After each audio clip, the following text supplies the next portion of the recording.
back. My name is Jordan, also known as JMonster, and it's good to be back in the swing of things. Hope you guys enjoyed the pictures I posted up from my trip. If you guys haven't seen them, you can find them in the community section of my channel, if that's the sort of thing that interests you. This build, or rather this game, comes from our test builds. This is another preview into our the next sort of, I guess, wave of Silmarillion Total War, and sort of what we're working on and the directions that we're taking things. This is going to feature Valinor versus Doriath, which is apparently a very lopsided matchup in favor of Valinor, according to some of my testers in any case. So what we're doing here is trying to explore a little bit of strategies that could potentially be employed on certain maps, in certain battle formats, that kind of thing, that could potentially be useful against Valinor. So the next two games that you see, one of them is going to be a very long 3v3 where I play a Silmarillion against Valinor. We're going to be looking at sort of different ways that you can try and take on the Blessed Realm, and in particular their slingers, which have proved to be potentially very problematic, especially for a lot of more lightly armored factions. Factions that stand up to it with heavy armor and shield don't seem to be bothered by it too much, but Doriath, especially with some of the changes that we made to pricing, is relying a little bit more on their mid-tiers. So I've tried to bring a healthy mix of a little bit of everything in order to make this strategy work out. So I've got a whole bunch here of the Wardens of the Girdle, who now have the Shield Breaker trait, which allows them to ignore half of enemy shield value from the front. Particularly useful when dealing with heavily armored factions, or rather heavily shielded factions that perhaps have medium armor. So Valinor comes to mind as a faction that the Wardens of the Girdle could be particularly potent against. Other than that, I've got some Marksmen of Region here. They've changed a little bit in that they do markedly less damage, but they've got a fairly large increase to their ammunition pool. So now they have more longevity in exchange for damage. The reason behind that is that previously the Marksmen were just used as damaging tools, specifically for anti-cavalry tools. And the original intention of the Marksmen, and the whole reason behind why they have Silverthorn projectiles in the first place, is to make them more of a disruption tool. So you're going to see them used in that capacity in this particular game. I have also brought some Axe Guard of Region, and so the two Axe units have had some interesting changes made to them. They have been dropped from heavy infantry to medium infantry, which has of course increased their melee defense by a fair amount. But of course, their armor has gone down. So now they start at a base value of 5 armor, which you can then upgrade twice to be 9, which is going to put them 1 armor above where they are right now. So a little bit more than a 10% increase. I think it's like a 15 or so % increase to their armor, which makes it a net buff, but you do pay more for it. But because everything else around them has gotten cheaper, it is something that you can afford to do, which is nice. And the same applies to the Warriors of Region as well. For my core here, I've brought, I think, 3 Warriors of Region fully upgraded and 2 Axe Guard fully upgraded to supplement my troops. I've got 4 units of Spear Host of the Girdle, and they're really just here to help me pick on some of the more lightly armored Valinor units. The composition that we're going to be playing against is one that was proposed by our testers as being an anti-Doriath build. So we're trying to take that matchup and maybe turn it on its head a little bit, although it is worth noting that in this particular matchup, I didn't know that that's what they would be bringing. I only realized that afterwards. But the purpose of having the Spear Host of the Girdle isn't the result of any pre-planning on my end. It's really more that there are a lot of units in the Valinor faction, in particular the Vanyar, whom the Spear Host of the Girdle with their missiles can be particularly useful against.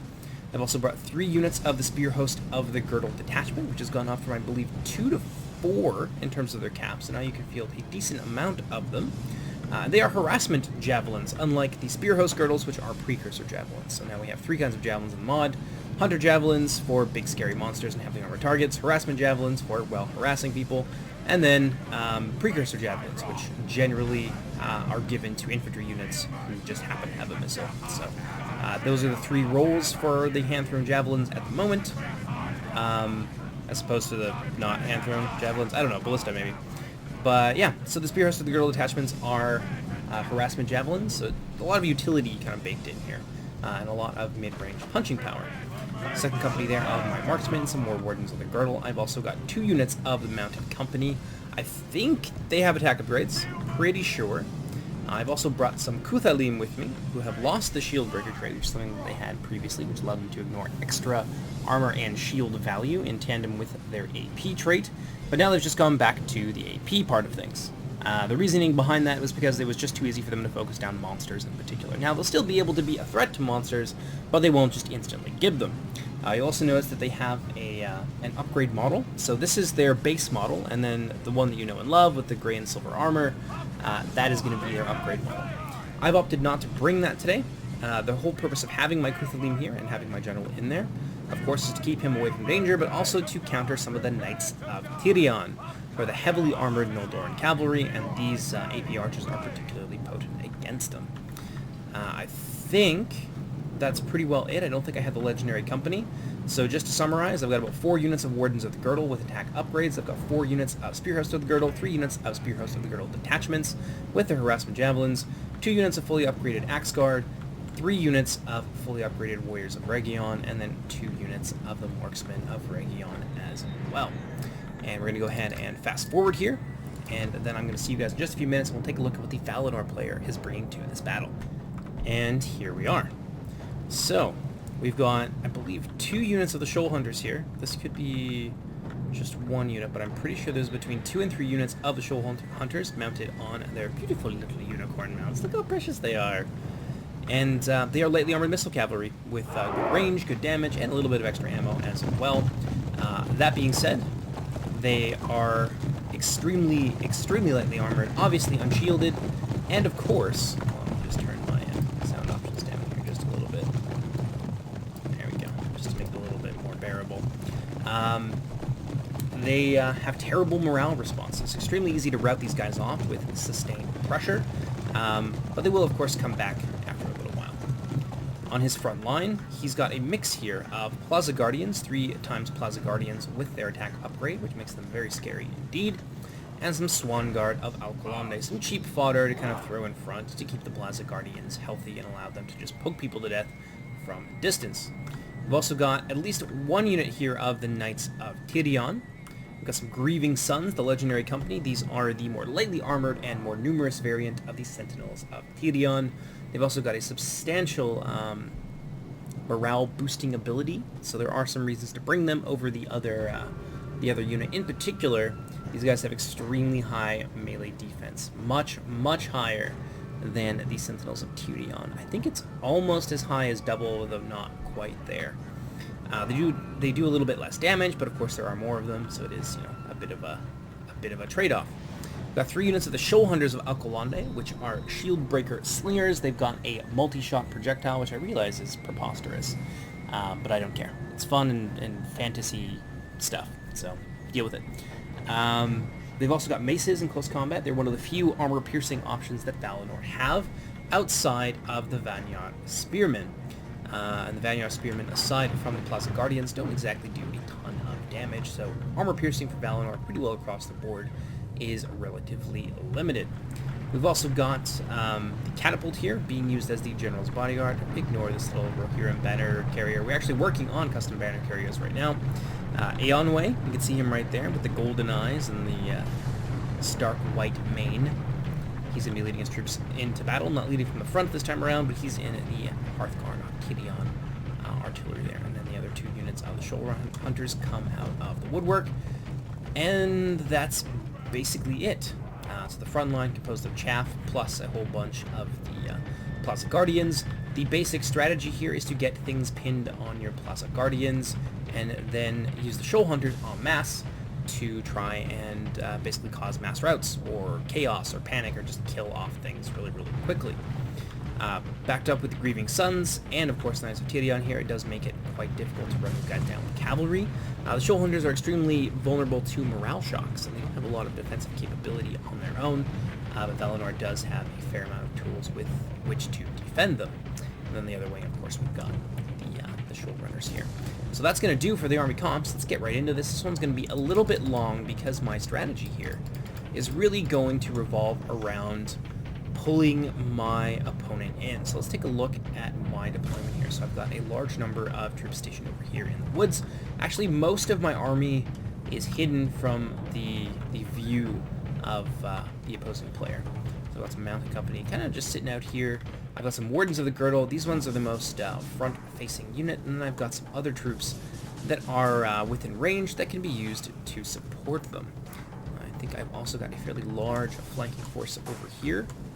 Well, it's not that large, actually. Consisting of 1 unit of my warriors and my 3 units of detachment spear host of the Girdle. And, of course, I've got my mounted company of Breakion here that I can use as sort of a floating reserve unit if my Wardens of the Girdle start to get into trouble.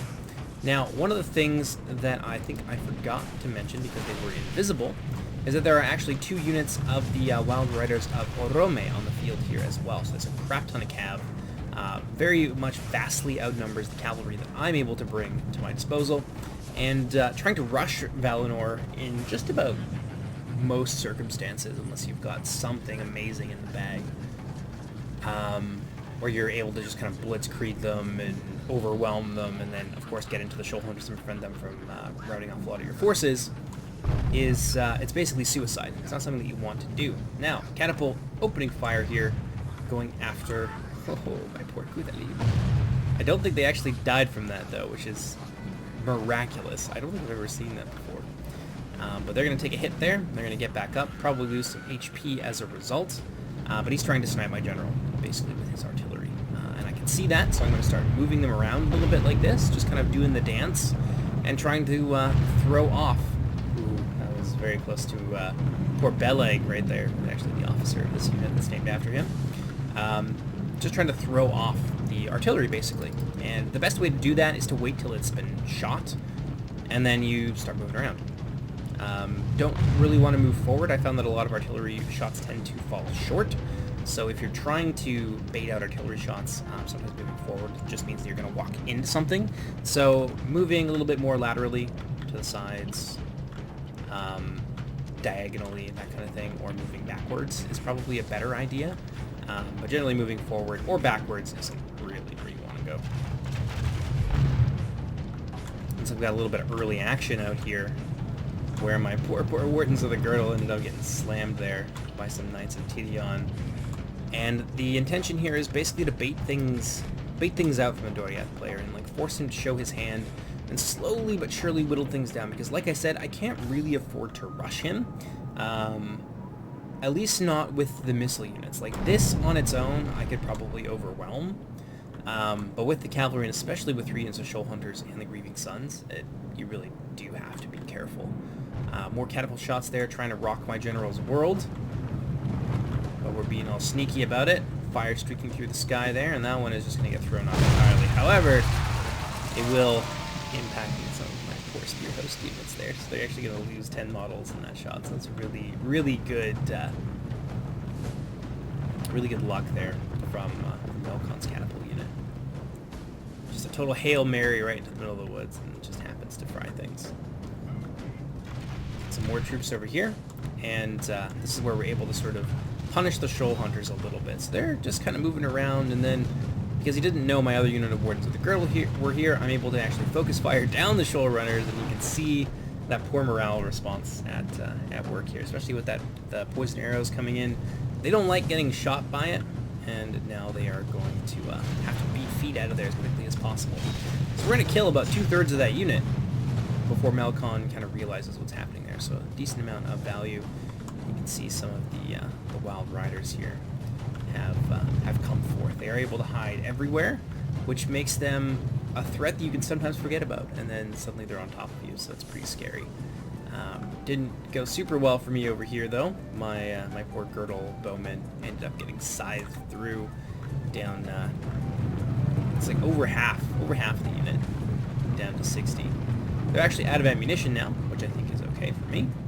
These Wardens should still have some bow ammunition left.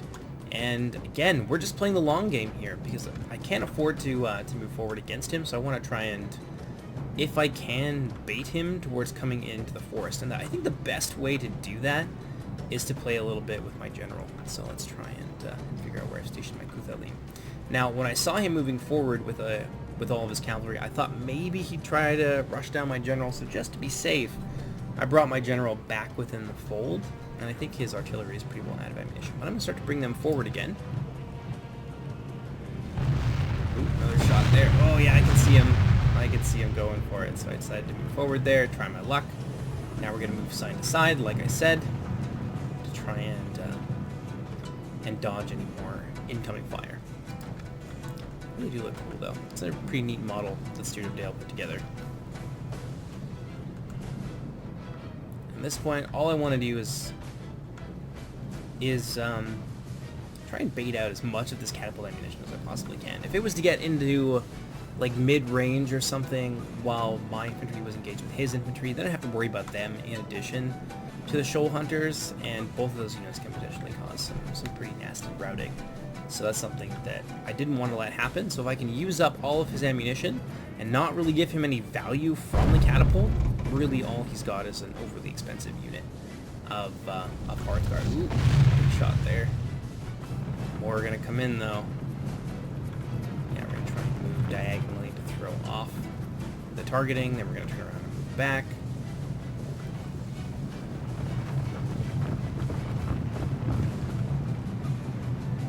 It's really just a little bit of a cat and mouse game, just trying to wear each other down. This is how I like to play a lot of my 1v1s, is I like to play the long game like this, because I find it quite satisfying.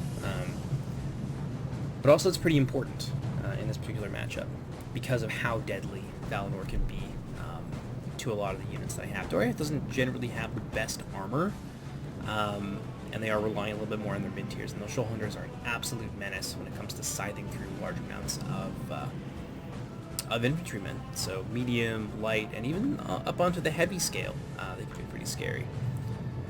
Shoal runners now, moving forward. All three companies of them are being brought to bear. I've managed to bleed a decent amount. I don't think any of these units have managed to go unscathed. Some of them are down to nearly half strength. I think that catapult is out of ammunition at this point. This is not. No, it seems like it is. So the shoal hunters are going to come out here, and I kind of would like them to be perfectly honest. I've got marksmen of Region hidden in the forest here, and while I do intend to use them predominantly against the slingers, they have great accuracy, high velocity, and the 2 damage that they deal is more than enough to pose a threat to those shoal hunters. So I'm just going to wait patiently here with my marksmen and only just, you know, show little bits of my hand in order to be kind of irritating, and maybe push Malcon to come forward into the woods. And there's another tactical consideration when it comes to fighting in the woods, especially as Doriath, is the terrain bonuses come into effect. So the polearm units, such as the Plaza Guardians here, and other types of cavalry as well, they do take penalties within this sort of little foresty area. And my Doriath units all get bonuses in this foresty area. So if I can provoke a fight on my terms, that's just going to go a long way to helping me overcome that really scary Valinor quality edge. I'm going to go ahead here. And I think we've got some cavalry kind of taking a very aggressive stance here. You can see a unit of Wild Riders has come out. Got my Wardens of the Girdle here. I wasn't sure if he was going to go through with it. I thought he was going to turn around, so I didn't kind of sick them on them as quickly as I probably should have. But I want these guys to be relatively safe, so I'm going to come over here with my my Wardens, and that's going to be enough to send those Wild Riders packing. We'll take a little bit of light damage there, but a lot of those shots will careen overhead, and this is a bit of an issue. So what I had wanted to do here was get these Knights of Tedion stuck on my Wardens of the Girdle so that I could then shoot them. Go ahead and slow things down here just a bit, so that I could then shoot them with my Kuthalim, who I've also brought to bear for the explicit purpose of dealing with the Knights of Tedion. They're actually doing really well against my Kuthalim. And I can see these Wild Riders here as well, and I wanted to sort of body block them and get these guys out of the fray against the Knights of Tedion. The Mounted Company will do much better against the Wild Riders of Orome because they take a -3 penalty against horse units. So this is a much more even trade, and of course I want to block this this shot coming in here against my my archers, but unfortunately we're not going to be able to get enough of our models in there. A lot of the Mounted Company are going to take some hits. We're going to get one sort of final volley here before those elks charge headlong into my Wardens. That's going to really hurt there. Like a nice big chunk out of them. And over here my Mounted Company are really suffering. We're down to approaching half strength. Managed to deal some damage to the Knights of Tedion at least. There is some friendly fire in there So it's going to side through some of my mountain company. So I'm going to try and get them out of there, but they're actually going to break, unfortunately. And these Wardens of the Girdle here are not going to take nearly as much damage. More of those green arrows coming in, probably getting some HP damage there. So we managed to kill off about 5 models. Another unit of the Wild Riders now coming in. And they're going to run right over a unit like the Wardens of the Girdle, but I would rather dumpster them to give this unit of Wardens a chance to get away, or maybe even get some free damage. And I can see these Wild Riders here circling back, so I am going to retreat. Things have not gone super well for me so far. This early engagement ended up with me losing a lot of my light infantry, and while I did manage to deal damage to some of his cavalry, it ended up being like a handful of leaves in the forest compared to the losses that I suffered in turn. So these Wardens of the Girdle now retreating, and Melkon, not really knowing what to expect in the forest, is fairly wisely going to fall back as well. I didn't really have a lot kind of laid by. I did have some things, of course. I've got some nastiness over here from the Shoal Runners as well, and I think I've got a third company. The way mounted company do come back there. I've got some Wardens of the Girdle laid by as well. I'm trying to be a little bit conservative with their ammunition because I want to use them and the Marksman as sort of a wombo combo against the Shoal Runners. But they're going to get close like this. I might as well shoot at them a little bit. So I think these Wardens here are going to start to open fire, and indeed they are. And if he gets a little bit closer, only sees one unit here of the Wardens, then maybe he'll want to take that engagement, get a little bit closer, and bring all the Shoal Runners to bear, and then I can open up with some of my other hit units. So I've actually moved both of my Marksmen of Region over here, and that was in response to seeing the deployment of the Shoal Hunters. I want to have all my Marksmen able to be brought to bear all at the same time and disrupt that big old block.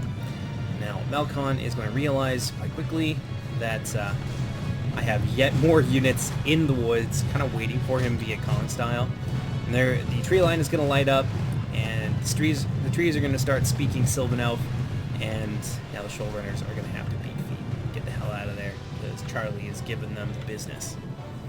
I've managed to regroup a little bit. I also brought some of my other Wardens back, and we're going to be able to claim a few more of those Shoal Runners and kind of drive these Teleran dogs out of our ancestral woodlands and back out into the open.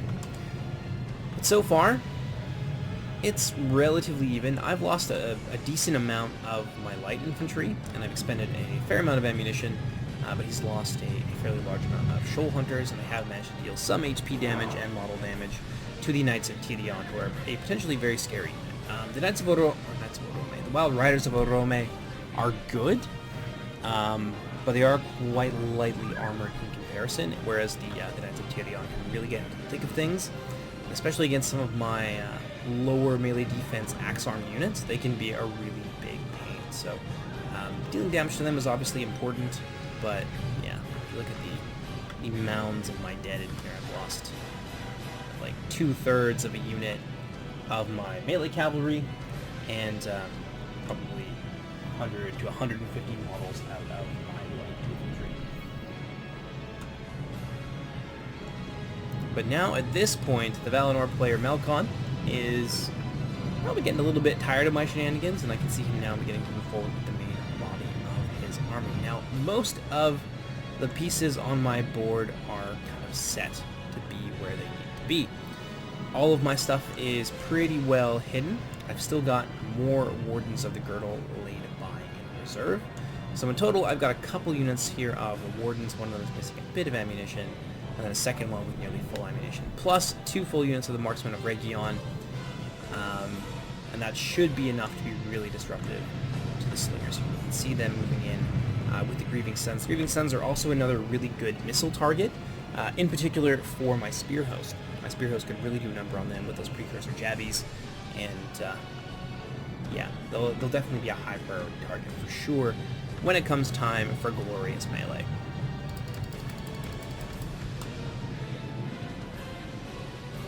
Go ahead here, turn it up just a little bit. Yeah, my Wardens of the Girdle here, one unit of them cut down to about 10 men. They're actually going to rout off the battlefield, and we're not going to see more from them for the rest of this battle. So I basically lost 1 full unit at this point, to some casualties here and there on the part of the Valinor side. So Wardens of the Girdle, still apparently with a little bit of ammunition. And I'm going to start to spread them out a little bit here. So I know that he's got the Orome cavalry over here somewhere. And I really, really want to pick a fight with them and to kind of draw them out. And especially the Knights of Tirion. They're the ones that I really want to get a piece of. And don't forget that I still have a hand to play here. So I've got a large number of Spear Host of the Girdle, just waiting for someone to get close enough to them. And I've also got some Warriors of Region hidden in there as well, which makes a fantastic deterrent against charges from all those cavalry units. In particular, the Knights of Tirion, if they were to get countercharged by Warriors of Region, I mean, that would probably kill off the majority of that unit's fighting strength. And so the Wild Riders of Orome are going to come out of hiding, exposing my general and making it seem like I'm weaker than what I actually am is going to be enough to entice that cavalry to come forward. Going to pop off a shot there against the Knights of Tirion. Managed to kill off a few of them. Melkon is going to lose micro on that unit very briefly here. And I've got all of my Spear Host loading up. Melkon's going to see it. He's going to immediately charge with those Wild Riders of Orome, and I don't think I'll get more than one volley off. They're going to charge into the Spearmen. They're going to get countercharged in turn by the Warriors. The Wild Riders are actually going to take some model damage there as well. And the Knights of Tirion were pushed out of position. They're not really able to come to the aid of that unit, and so Melkon is going to have to beat a hasty retreat there. So we managed to further chip away at that cavalry, which is a big part of the danger here. The cavalry and the freedom of movement that they afford the shoal runners in particular are a really big problem. Now I'm going to lose some more light infantry there, but it was mostly spearmen, and we'll lose one model from the breaking, so it's not the end of the world. Now I've got a fairly substantial force here, including a small remnant of the cavalry that routed from earlier that I can use to be a pain in the butt and to hunt down those cavalry wherever they may choose to hide. Showrunners over here, coming under fire. Now they're going to come out, and they're going to feel the wrath of my marksmen of Region. I think only one unit of them is currently firing, but the other unit is actually able to be seen. Now these showrunners are going to really suffer the wrath of my skirmish line. Limited though it may be, Doriath does still have some fairly potent tools, especially against some lightly armored horse archer bombs like this. So we're going to squish them. We're going to step all over them like the exterminators that we are, and more of the showrunners are going to fall the longer that they stay in. You can see several instances of big piles of showrunners being ambushed in that forest area. So now I think Melkon's had enough, and we're going to see a general advance here. So the 3 companies of Swan Guard, plus the Plaza Guardians, plus this wrecking ball here of Slingers plus Grieving Sons, and they're now beginning to move forward here. You can see them starting to get into range, and I think, yeah, here we go. Yeah, we're going to start to shoot at these shoal hunters here, focus down to as many of them as I possibly can. I think the Girdle Wardens are over here as well. They should start to shoot. Hopefully soon. Hopefully soon. And then over here, I think we've still got those Knights of Tirion, and they're kind of being bullied a little bit by my Kuthalim and all of that support. So they're definitely out of position with the advance of the rest of his army. We managed to chip away at more of those models and more of their HP. Moving on over this way, Mounted Company here. They were actually hidden, and they managed to get into the shoal runners here. And I'm going to make a big mistake. So I kind of lose micro on them for not even that long. We're under attack! And my Mounted Company here are going to basically stop in the worst neighborhood possible. And I'm going to see that, and they're going to beat feet. Those Grieving Sons are going to pursue them basically indefinitely. You can see a lot of damage being done there. But over here, this is actually working out reasonably well. My Wardens and everything, they're just unleashing hell on these shoal runners. And even if they're not killing like a whole bunch of them, it is still very disruptive, and it's just not letting them kind of do what it is that they need to do. And that's kind of sort of be the name of the game here. So my Mounted Company are actually going to lose about half of their fighting force due to a rear charge from these infantry. And that's really ugly. So now I'm going to peel off some of my marksmen, and I know that the Grieving Sons are extremely vulnerable to missile fire. I'm also going to move forward here with some of my spear host. We're going to take some pot shots at these spearmen as they advance. Then we're going to start to slowly advance backwards and draw back our line as best as we're able to here. Some Wardens of the Girdle, and things are really kicking off. So let's go ahead and slow things down here just a little bit, and we're going to observe the Valinor advance. So I've got Spear Host of the Girdle here. I've got more of these units trying to move themselves quickly into position. These Spear Hosts are doing alright. I managed to create a little bit of distance between myself and the Grieving Sons, which is going to give me a bit more time to hit them, hopefully, with some missiles here. There we go. I'm going to open up with a nice little volley here against the Plaza Guardians. Kill off some of the Swan Guard, take down some of the HP. But they in turn are going to suffer a charge here from the Grieving Sons. And in the back you can see the Valinor advance being supported with their shoulder runners who are kind of up close. But I've got some warriors of Region who are going to countercharge here as well. And so the Grieving Sons against my Spear Host on their own are actually going to do pretty well. But not so much with the addition of warriors here. So this front line against Swan Guard only, I've got the better position, and I'm sort of able to outflank a lot of these units. Now, over here from the Wild Riders of Rome, trying to charge through into my warriors, but I had some hidden Wardens of the Girdle here. And my warriors are going to take the brunt of that, but these units will in turn be surrounded. I'll take this unit here of my Spear Host, charge them into the rear of the Wild Riders, and now I've got a nice little, basically full surround on these units here. All my Wardens of the Girdle, I think, have expended all of their ammunition. I'm bringing over my Axe Guard, bringing over my reserves, bringing over my flanking force here. You can see some of my Axe Guard engaging the Wild Riders of Rome. We're kind of taking the wrong turn at Albuquerque and ending up in the middle of this formation. So a few more of those models are going to fall. I'm probably going to take a few more HP from that unit as well. Now the rest of the Valinor forces are slowly beginning to engage, and now the quality is starting to show, right? So now the Swan Guard and the Plaza Guardians are fighting together, and they're just butchering my poor Spear Host. But over here, we've managed to bog down a lot of their cavalry, so we're killing them off. I'm not too sure where the Knights of Tirion are at the moment. There's the other unit coming in. Now the Knights of Tirion are also slowly making their way over here. Now, I want to know where my Kuthalim are relative to them. I've got some Spear Hosts of the Girdle, though, ready to basically blindside these guys with a whole bunch of jabbies.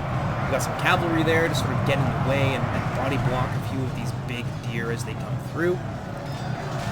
They're going to be fighting hand-to-hand with some axemen and some spearmen, and it's really just combined arms here, which is not making this go terribly well for Valinor. That being said, Hearthguard of Tirion and the rest of the Valinor spear units have arrived on the scene, and over here they are very strong. They're definitely chewing their way through me here. The Grieving Sun starting to pull it back as well, despite that big disadvantage. And this is where I was like, well, this doesn't look great for me. So we've got Shoal Hunters here, a whole bunch of Shoal Hunters, and they're going to start to kind of open up on my,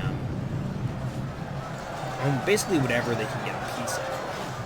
These Wardens of the Girdle here are going to be probably the best target, but there are some units that can stand out to it relatively well. Marksmen of Region, I believe, still have ammunition, except for this unit here, which just pulled out their swords, but now I have some reserves here I can throw into the Grieving Sons.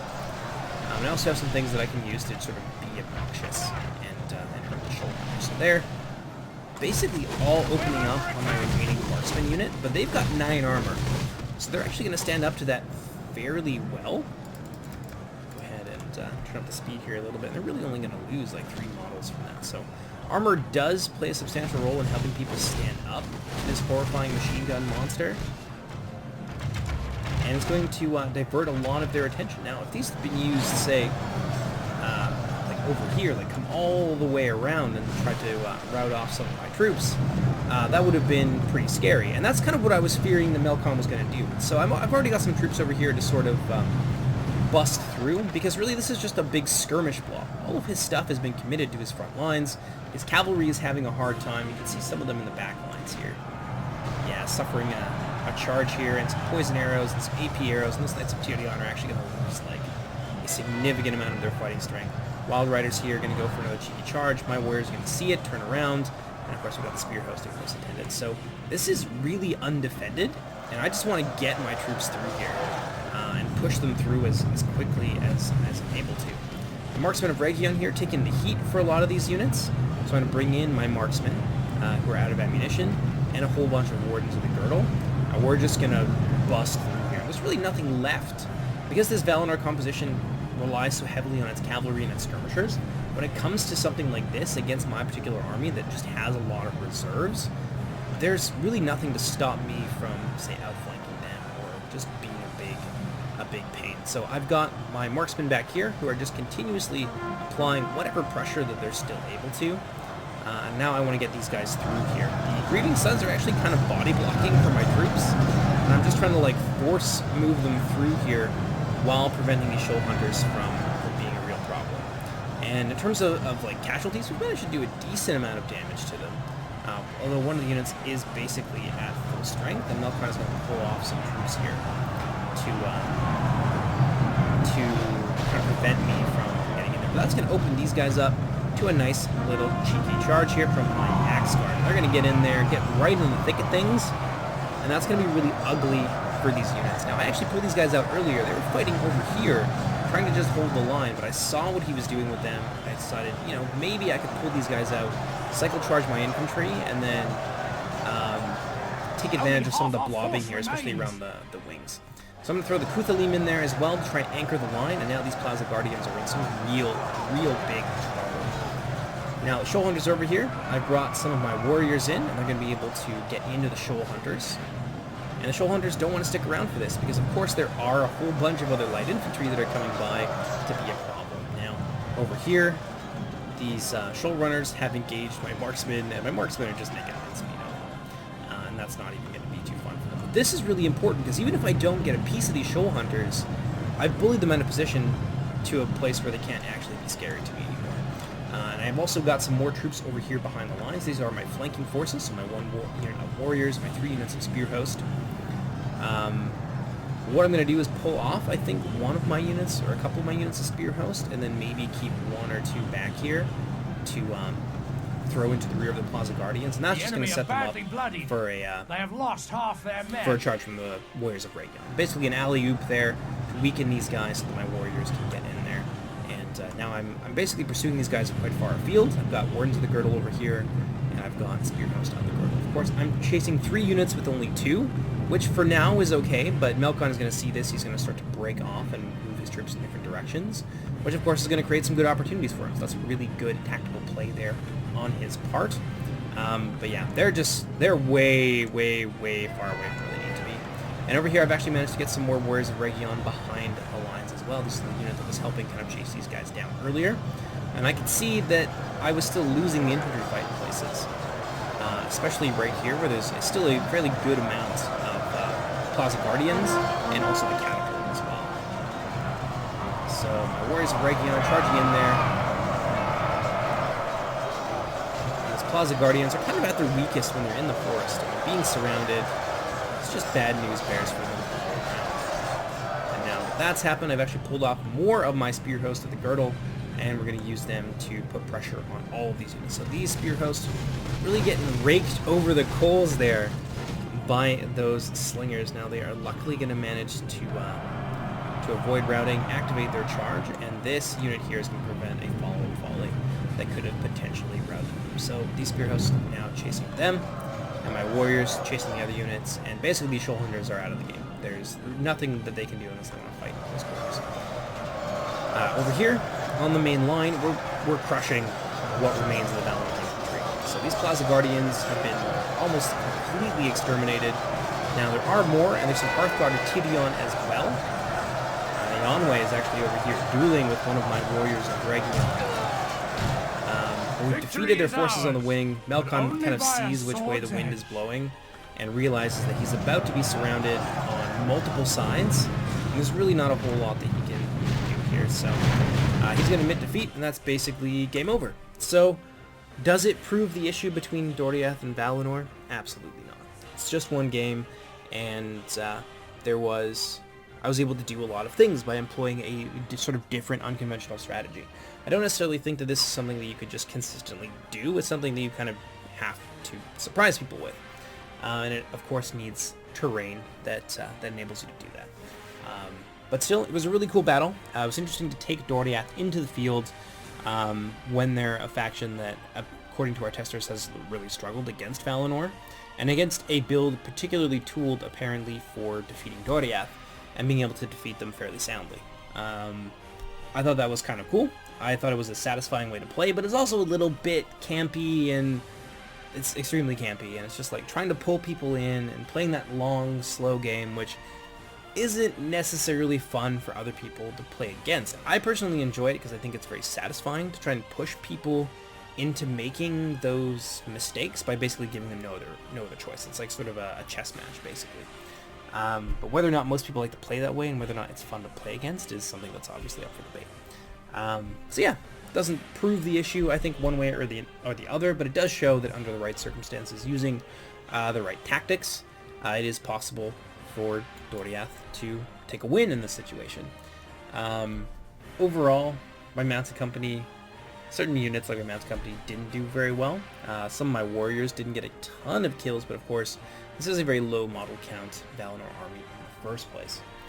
And there's a lot of units here that have HP. So this might look a little bit underwhelming at a glance, but kills don't really tell the whole story most of the time. The Kuthalim did very well, pressured those Knights of Tirion. They did exactly the job I needed them to do. The Wardens of the Girdle were just kind of a pain in the ass, and again, helping me with the Slingers, helping put that extra pressure on, and eventually, after all was said and done, we were able to get in there with infantry and use our Wardens in particular to chase the Shoal Hunters away.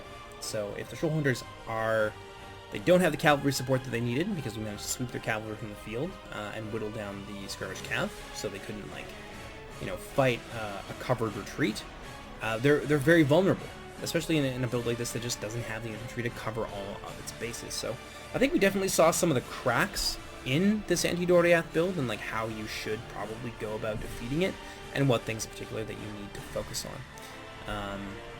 Yeah, and it also requires a lot of patience. So there's ups and downs to it, but I thought it was pretty cool. Wardens of the Girdle, they did alright. Marksmen actually did really well. A lot of that is probably from melee, and most of their value, I think, came from not just fighting Plaza Guardians and stuff in CQB, but also the pressure that I was able to put on the Horse Archers and later on the Shoal Hunters. So the Marksmen of Region, that's another good reason why this replay I think is really interesting, is because the change from high damage, low ammunition to low damage, high ammunition hasn't been well received by everybody, but I think this shows in particular that the Marksmen of Region are at least doing the job that I had envisioned for them when I set out to make this unit in the first place, like 2 years ago now, when we first started working on Silmarillion.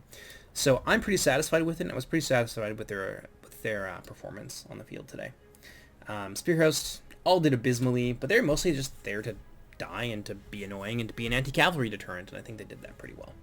Axe Guard did really nicely. One of them got 139, and the other one got 164. And the Axe Guard and the Warriors are units that some people think are too expensive right now for what they can do, but I think in this situation, and the way that they were used, and just kind of having your Girdle troops soak up the damage so that your high-tier troops don't have to, and then you use your high-tier troops for infantry cycle charging and things like that, which we saw a little bit there with my Axe Guard, probably the one that ended up with the most kills. It does show that, you have to play Doriath a little bit differently, but it doesn't necessarily mean that it's not a positive change overall. So I kind of like the way the Doriath played in this. Obviously, I'm looking to screw with them a little bit more. But yeah, there you go for the post-battle analysis. Hope you guys enjoyed this battle. Next up will be a 3v3 on this exact same map. I will be playing as Osirian. I'll be squaring off against the Valinor, and it's a wild game. There's a lot of very interesting and match-defining moments, which I'm going to draw a lot of attention to and sort of talk about at length throughout the battle replay and then in the post-battle commentary afterwards. And I think you guys will get a kick out of it. It is interesting. There is depth to it, so hopefully you guys enjoy that. But in any case, my name is Jordan, also known as JMonster. Hope you guys enjoyed this, and I'll see you next time. Take care, everybody. Bye-bye!